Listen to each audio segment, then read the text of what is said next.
Hey everyone, and welcome back to the Pisgah Podcast. Again, we are your hosts, Drew and Mangler, and we're coming to you live from Berm Peak. Right there at the top of Berm Peak, about to drop into the Cannon Center. The Cannon Center.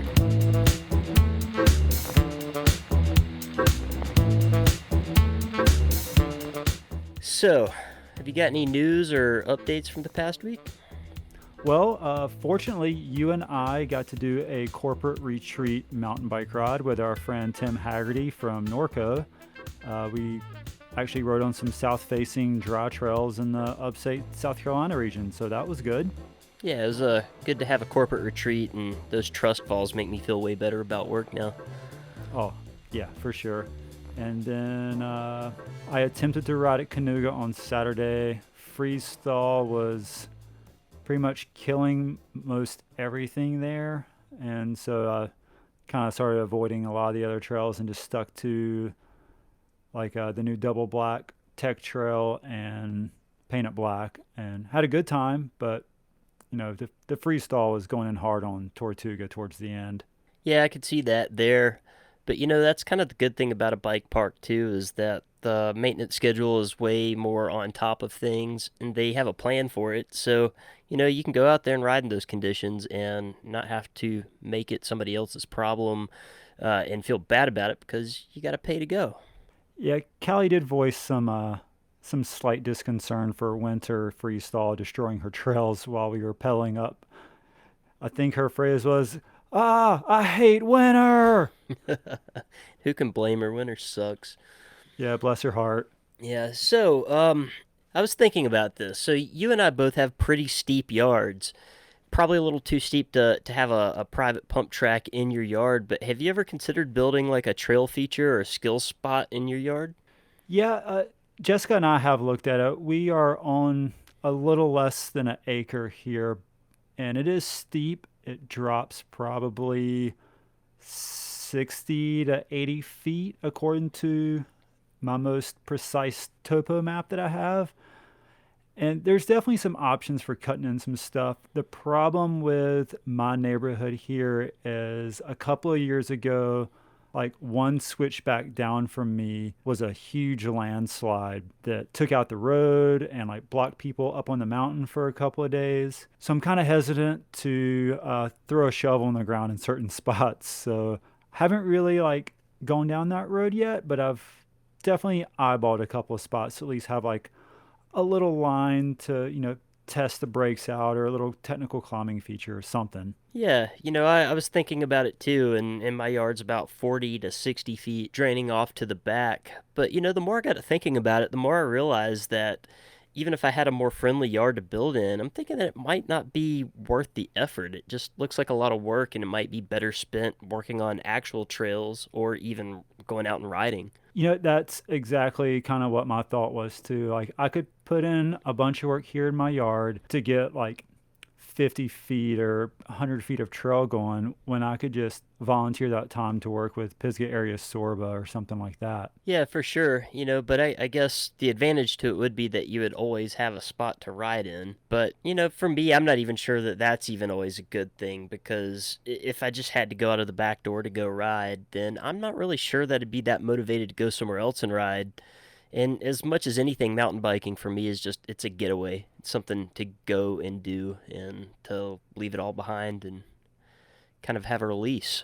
Well, Drew, the good thing about that would be at least you would be riding more. That's true. I should be riding more one way or another. Yeah, so this week, speaking of building bike stuff, we had the chance to sit down with Seth from Seth's Bike Hacks and Berm Peak to talk about his new venture working with the city of Canton and that new project over there of building some new trail features. And if you haven't heard about it, well, here you go.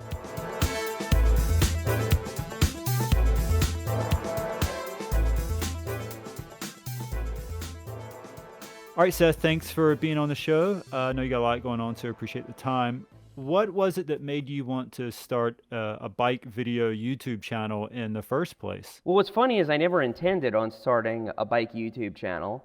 I think we all technically have a YouTube channel. If you can log into YouTube, then you can post videos.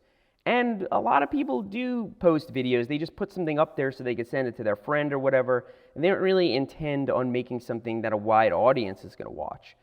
And I was kind of doing the same, but having a little experience video editing, I really did take some time in posting videos, just little product reviews and funny little skits and things, and people liked them.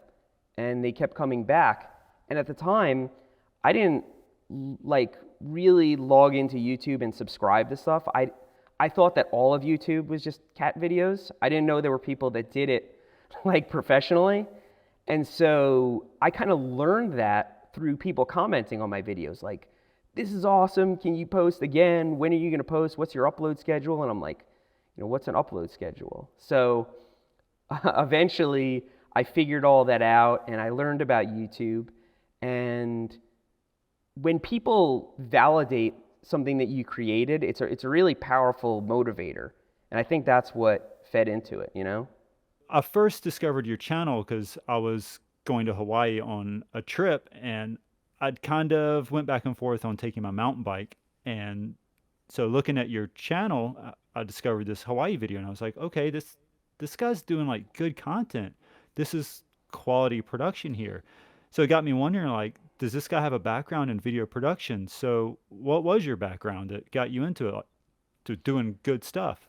There's a home video of me when I was probably 10, and I got a camcorder for Hanukkah, and I literally cried because I never thought my parents would spring for a camcorder.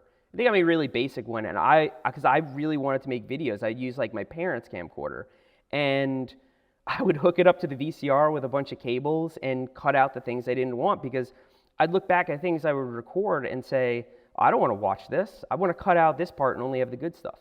Later on, when I was in like high school, I guess that we had the family camcorder was a little better. It had the FireWire cable. You could plug it into those kind of clear iMacs. And back then, that was like the easiest way to edit video. You could actually export it from the camcorder, put it back in, and lose no quality, fully edited with music and everything. And so I became obsessed and put it down for a few years. And then later on, fast forward to like mid-20s, I was a web developer. And you're building websites, and what do you put on websites? Videos, pictures. And sometimes I would outsource it, or if it was something simple, I would just do it for the client. And I ended up getting a fair bit of experience doing that. When I started the YouTube channel, I had the microphone, I had a little DSLR, I had everything I needed, and a little bit of experience. I was using iMovie. I wasn't even using anything serious. I mean, it doesn't take professional equipment to put out professional product. It just takes the experience and know-how. Agreed. I think that editing videos is really, really easy. If you're talking about just cutting out the parts you don't need, that's the most important part, cutting out the boring stuff. And you could teach anyone to do that. What's really hard to teach them is how to be self-critical and how to look at their own footage through the lens of somebody who doesn't know them at all and has never seen their videos and doesn't have any background. Because those people are only going to find like 1% of it interesting. If you can't be self-critical and you can't just hack away at your stuff emotionlessly, you're not going to be able to edit down anything into a good video. Oh yeah, agreed. And I think that's one thing that made your videos stand out was, you're going up against people that are posting like, full trail runs from GoPro shots, and you don't want to watch 70% of it. You just want to see that 30%. Right. And I've tried to teach people how to edit so many times, and that's the part that I can't get through to them about. Like, this part of the trail right here, it's just, nobody's going to watch this. You wouldn't watch this if it was somebody else's video, And I think that goes back to you being, a web developer and working with clients, is knowing how to look at it from the client's eyes to figure out what they want. Sure. You've not lived in the Asheville area for too long. How long have you lived here, and what influenced your move to Western North Carolina? I've been here about 4 years. I've lived in New York. I've lived in the Miami metro area. I've lived places that I thought I wanted to live. Growing up in New York, it was really cold. And to me, the winter was just wasted time. I didn't ski or anything like that. So the winter, I was just depressed and just bummed out, just waiting for summer. And you only get a few short months of good weather in New York. And so once I was working from home as a web developer, I had kind of an overreaction in the opposite direction and moved straight down to the warmest part of the country. I lived there for a few years, and it actually was good. I was pretty happy there. There was a good mountain biking scene. People really invested a lot of their own time into maintaining the trails and building cool stuff. But there was only one type of terrain, and you have to pedal a lot for it. And I like to do all the pedaling up front and then all the enjoyment on the back end, and you need elevation for that. So I moved to Asheville after that, and it was a big move. My wife had to quit her job. We had to take a lot of risks, but we did it, and it really worked out. I know a lot of people make this move. They move to Florida and they move halfway back, and there's so many people do it. They have a word for it. They call us halfbacks. Are you proudly wearing that badge as a halfback? No, I mean, people hate us. There are a lot of people that move from New York or from Florida, and those are heavily populated, kind of high pressure, high stress places, and people oftentimes bring that with them, and they drive like that, and we buy houses for more than what people here are willing to pay because it seems like a good deal, and so people hate it. They're like, you're making everything expensive. You're not being chill on the road. So I've really tried to adopt the ways of people here because I'm sensitive to that. I don't want to ruin it for people who are here. Yeah, slow it down a little bit. Only just a little bit. I still, at heart, I'm go. You've since changed your channel title from Seth's Bike Hacks to Berm Peak. What was that about? Well, had I created a YouTube channel that I thought a lot of people were going to watch, I probably would have put more thought into the name. But Seth's Bike Hacks was kind of an afterthought. I started off just calling it Bike Hacks, and I was able to get that YouTube name. But the domain was taken, and there were tons of different things around the internet that said Bike Hacks. So when I finally realized it was growing and I had to get a domain and build a website, I had to make it Seth's Bike Hacks, and I changed everything to that. This is actually the second time I changed my YouTube channel name. Going forwards, I was doing a lot of bike hacks, and I couldn't come up with any more because after a while, once you've done all the good ones, you're just trying to find ways to like hide zip ties in your handlebars and stuff. And so I had to kind of do it less. I would start putting hacks on a list, and once I got up to 10, that was enough in my eyes to make a good video. And it took longer and longer to come up with 10. And so after a while, people were like, when's the next Bike Hacks video? The name implies I'm going to be doing something that I'm not doing. It also has nothing to do with what I am doing, which is Berm Peak. I also found that nobody wanted some dude's name on their shirt, and they definitely, the scraggly head, although it was really recognizable, people would rock the stickers, but people didn't really want it on a shirt. And yet, when we did stuff with Berm Peak stickers, Berm Peak shirts, it was everywhere. People wanted it.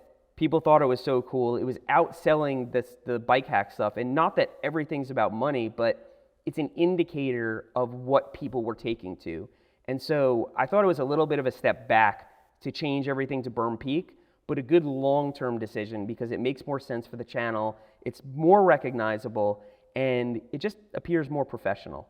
It does make a good logo. Like you have the Berm Peak Forest Service sign over your shoulder there in the background, and it's a good logo. Oh yeah, it's totally cool because it reminds you of a legitimate park, but it's anything but, which humor is always a part of my channel, and I think it's a little bit of that as kind of a joke. And I think people like to wear it because people are like, what's Berm Peak? Where's Berm Peak? Like, how do I go there? And really it's this like mystical place, kind of. Nobody actually really gets to come here. And so I think that's funny, and I think people like it. When you first started changing things over to Berm Peak, you were also kind of going down the road of trying to establish a bike park in the Asheville area. What do you experience as your first major roadblocks and hurdles in that whole process? Originally, I'd reached out to Asheville, which is the main city here, and I couldn't talk to anyone. I couldn't get an appointment. I couldn't get a call with anyone. Nobody wanted to talk to me. Now they're going in the opposite direction. They're actually building dirt trails in Asheville. But at the time that I started, nobody would talk to me. And so Pisgah area Sorba, I spoke to Matt, and he knew of all sorts of different people that I could talk to. And when I spoke to the assistant town manager of Canton, he's like, yeah, we got a spot for it. Let's figure this out. And they were scoping out this property that a conservancy was going to buy to prevent it from becoming like a NASCAR training center, which is a whole different story. But anyway, Yeah. that was the major roadblock, was finding a place to do it and finding a municipality that would cooperate with me. That's going to be the roadblock for anyone starting a bike park, is where are you going to build it? You can't build it on private land unless you want to shoulder the liabilities and costs or make it for profit. You know, you have to pay the property taxes, you have to pay for insurance, and so you necessarily have to make money on it, and I didn't want to do that. Being that it would be high profile because it's on YouTube and getting hundreds of thousands of views, I wouldn't be able to get away with it in the way other people did. And so I needed a public place, and I needed some kind of a town to give their blessing. And when you do that, you're at their mercy. Like, oh, those jumps are too big. This is too dangerous. They were really forward thinking, and they saw the vision. And so I worked with them, but that was kind of a matter of luck, really. I mean, I could still be searching for somebody to help me right now. So how did you get linked up with Elevated Trail Designs through all of this? I had seen Peter's stuff on Instagram all the time. I mean, he was doing a really good job posting it and posting videos and all that. And I mean, if you have a business, it speaks to how important, you know, posting your content online is for advertising. And I had spoken to him a few times. I had run into him at a skate park. He was on his dirt jumper just messing around. And we got to talking, and I'm like, you know what, this is definitely the guy that's going to do this project because he has the riding style that I like. On his off day, he's at the skate park on his dirt jumper. He's got dirt jumps in his backyard. This isn't just like a grading company that can also build trails. This is a real mountain biker that does the type of things that I like to do. Yeah, that's an easy one to pick, and I was super excited and very psyched to see the partnership when you announced the Berm Peak stuff at Canton. Yeah, I think it was a no-brainer, and he's also a local. And so Yeah. he's going to be passionate about building something here. He travels all over the place to build trails, and I'm sure he's passionate about those, but man, to build something in your own backyard, like, you put your heart and soul into it. How much hands-on and decision-making have you been involved in during this whole process? I mean, a lot. They kind of told me, I kind of left it up to Peter to decide what part of the mountain would be good. And then, of course, he has to run that by the conservancy and the city and all that. But I was mainly just okaying a lot of his decisions at first because I don't know that much about professional trail building. And so we walked the property a few times. We went up there a few times. We had meetings with the town to figure out what's going on. And I explained to him my vision, which was, I want some things here that aren't at other parks. Like, for instance, in Upbox. At Whistler, on Dirt Merchant Trail, they have a dirt version of that. On Crabapple Hits, they have like a dirt version of that. And you'll see it at skate parks and stuff. But I've never been to a bike park in the Southeast that has an Upbox. And so, okay, we got to build that. I want lots of step-ups. Like, all the things that I know that everybody loves, all the features that get ridden the most or just favored the most, filmed the most at certain parts, I wanted. And I also wanted to build things that would be visually impressive, because inspiring people to take video of it and put it up on Instagram and tag the park is something I wanted, because then all of my viewers who can't make it there can enjoy it too. That was a big part of our discussions and decision making, and now I have a bunch of decision making ahead because we're actually going to start building it. We haven't put any shovels in the ground yet. And so I'm going to be able to decide the trail names and what's on the trails and the length and all that. But I don't want to make decisions that really should be left up to Peter and his team. I don't want to step on their toes, and I've never built a public bike park, and so it's more responsible to trust them in certain areas. What's been the experience like, essentially having a blank canvas to work with for building bike trails? So my first blank canvas was Berm Peak, and I learned a lot from that. One thing I learned is that it's the worst place I could have chosen. It's completely rhododendron thickets. It's also like shaped like a wedge. There's barely any variation in terrain. I just saw a giant hill, and I was like, that's perfect. There are not that many rocks here unless you dig down. And so that was my first blank canvas, and I learned so much from that. And so this is my second blank canvas, and I learned that planning is one of the most important parts. And luckily, that is an important part of professional trail building, and that's got to be part of it. And Peter went and scoped out the entire area. We walked that property, I can't even count how many times. Like, I could draw a picture of it right now from my head. He went and flagged all the trails. When you flag trails, you can kind of walk that flag line and kind of imagine yourself riding it. Then you can adjust the flags. And before you put a shovel in the ground, you can sort of mock up and try to imagine what that trail is going to be. And so working with a blank canvas can be a little bit overwhelming, but if you break it down into steps, it's really not that bad. Once we start putting shovels in the ground, we may make adjustments from there, but at least we have a really good starting point. Did you pull inspiration from any other bike parks or trail systems when it came to planning this out? Oh, 100%. I mean, I've been to so many places in the country now as a result of the YouTube channel, and I've seen so many trail systems that have been built from scratch recently with like the best modern technology and practices. Been to Whistler a bunch of times. That's always a huge... Whistler kind of ruins everything because once you go there, any bike park you go to, you're like, why isn't this Whistler? And I think that's kind of changed. I think a lot of people get it now, and they're building big jump lines, some of them even better than the stuff you see at Whistler. But I wanted a place where you could just have jump after jump after jump and get lots of air. And I don't want a pump track. I'm not going to build a pump track there. Like, people say they want a pump track and then they don't actually ride it. I want to be able to pedal up, get on a trail that goes downhill the whole way, not have to pedal and hit a bunch of jumps. I know my favorite trails going places are like that, and so that's what I wanted.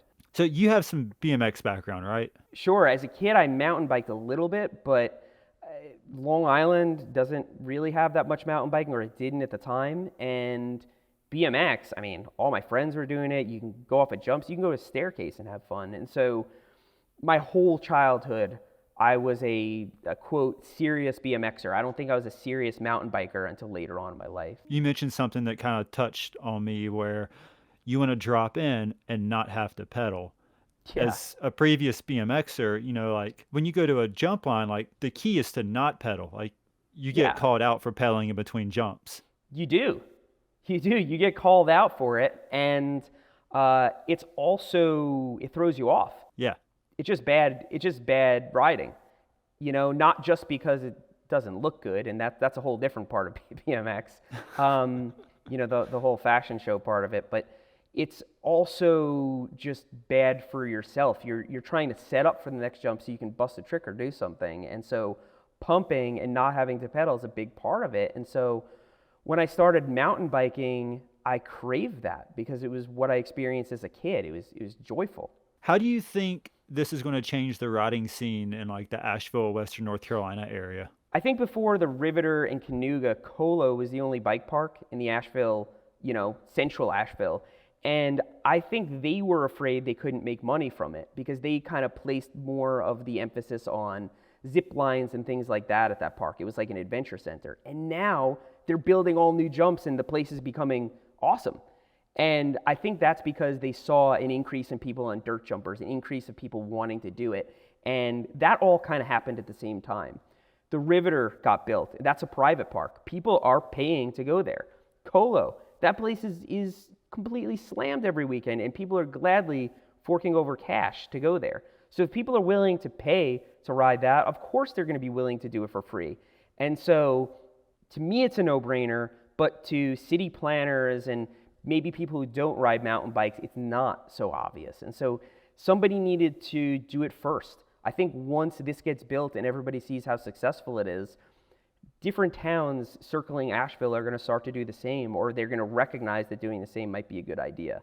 To me, growing up in North Carolina, I've watched other states be more progressive in building skate parks, dirt jump spots, and even mountain bike trails. And for some reason, North Carolina has always lagged on that, and it's good to finally see some towns being more progressive going that direction. It's insane because A, we have tons of riders. B, we have a BMX scene all over North and South Carolina. Like there's so many like pro BMXers come from those areas and are switching over to mountain biking. And most importantly, we have unlimited perfect clay for building dirt jumps. most of them were kind of hidden or in somebody's private property or something, and we're just watching the entire West Coast explode with free, amazing jump parks. It's frustrating. Yeah. It's really frustrating. I think a lot of people have moved away from the East Coast because of that. We have mountains, we have clay, we have riders, but nobody's investing in it, or they weren't before. And so this is a huge change, and we're all glad to see it happen. Totally. So Berm Park will be a section inside the much larger Canton Trail system. How are things going to be different between the two zones? Originally, their plan was to build that trail system there. That was always on the books before I even talked to them. And so when I told them I wanted to build, a more focused bike park, we started coming up with ways to integrate it. We thought having pedal up single track that people could ride just like they would at Bent Creek or Pisgah, having a bike park right there makes perfect sense because everybody's already traveling there to ride. It's already going to be jam-packed with riders.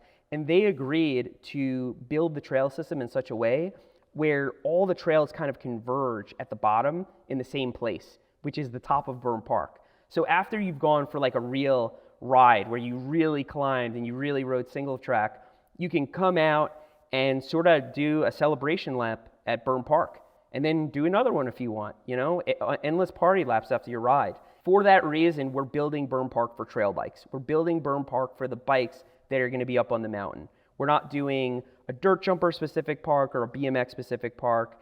It's definitely for the people that are going to be there anyway.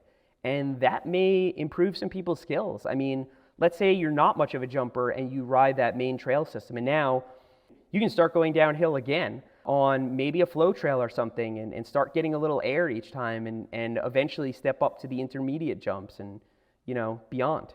That's a good way to plan it out because I love doing, some good trail bike rides, but like you mentioned, the post trail ride party lap on something's really fun. Yeah, I mean, imagine you could ride in Pisgah and then when you're done, it's like, all right, let's hit the jumps.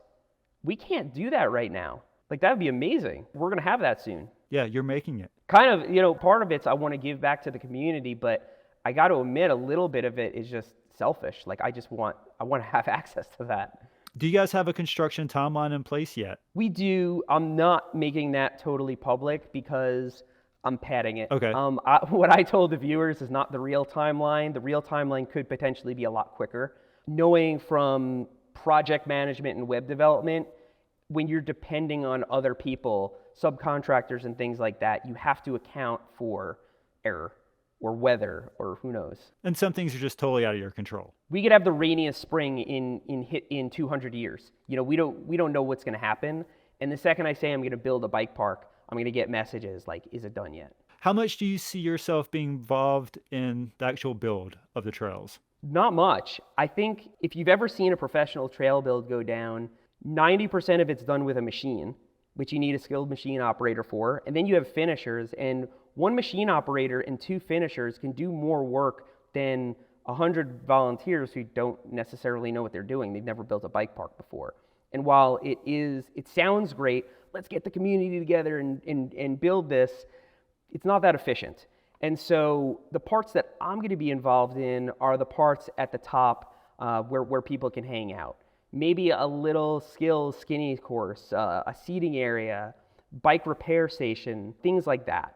So I'm going to also be freed up to document it because I'm not going to be digging. When I do things on Berm Peak, my hands are covered in dirt and now I got to operate a camera. Like, I go through cameras like that. And it also makes the builds take like 5 times as long because I'm constantly changing camera angles and running back up to the top for batteries, and being able to just document it and give it my all, like making the videos about it, is going to be cool. I want to do this in a way where it's going to come out the best and that the videos are going to come out the best. And I think that's the way to go. Oh, yeah. I mean, let the professionals do the things that they're professional at. Right. Exactly. How can people follow along with the progress of Berm Park? I would just follow some certain Instagram accounts. Obviously me, Seth's Bike Hacks, Elevated Trail Design, the City of Canton, even to some extent the Southern Appalachian Highlands Conservancy. If you follow all those accounts, anytime there's something going on with Berm Park, it's going to get posted. And obviously my YouTube channel. we're going to be posting videos about that this spring. When we break ground, we're going to film it. When we start building trails that can actually be rideable, we're going to film it. And we're going to explain everything. And if you want to support it, you could also go to my Patreon, Seth's Bike Hacks, and it's going to change to Berm Park, and you'll find it if you Google it. Well, Seth, I really appreciate your time. Thanks for being on the show. And from all of us, we're definitely looking forward to ripping some party laps on Berm Park.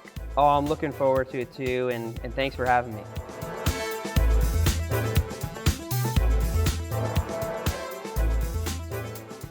Man, I'm really excited to hear about Berm Peak and everything, but I'm also excited to learn about the single track trails that are going to be built out there. Yeah, I know they're still dialing in a lot of the details, and they're still kind of tight-lipped about that right now as far as the details and like trail mileage, where they're going, etc. But I have spoken with Peter Mills from Elevated Trail Designs, and we will have him on the show when he is able to talk about that stuff. So, something to look forward to on a future episode of Pisgah Podcast. For sure, yeah. Peter does excellent work too, so I'm excited to see what he comes up with. And speaking of yard trails, he's got about one of the most amazing yard setups I've ever seen. Yeah, his jump line in his backyard is amazing. But don't ask us where it's at. Nope, or him, just don't. This week, weather-wise, we're actually looking pretty good for a mid-late January week. For the most part, the weekend looks very pleasurable. Saturday morning may have some freeze-thaw early in the morning. And then Sunday, the low is actually 37, and that is in Fletcher. So for the region, but I would say that if you're going to ride something like Bennett Gap, you should take advantage of riding a seasonal trail, and instead of keeping left onto lower Bennett Gap, maybe fork right and go ride down Coon Tree if you've never done it before. It's something cool. But I did hear that there is a tree down towards the bottom, so heads up on that. Okay, 10-4, that's good to know. Well, that wraps up this week's episode of the Pisgah Podcast. As always, you can follow us on social media. Just search Pisgah Podcast. And if you've ever been challenged on whether or not to ride your local trails or whether to ride the backyard, go ahead and hit that subscribe button and go ahead and share this with your friends. Yeah. Brad Newby's backyard. Poor Brad. He always had hard decisions to make. There's been a bunch of legends in this area with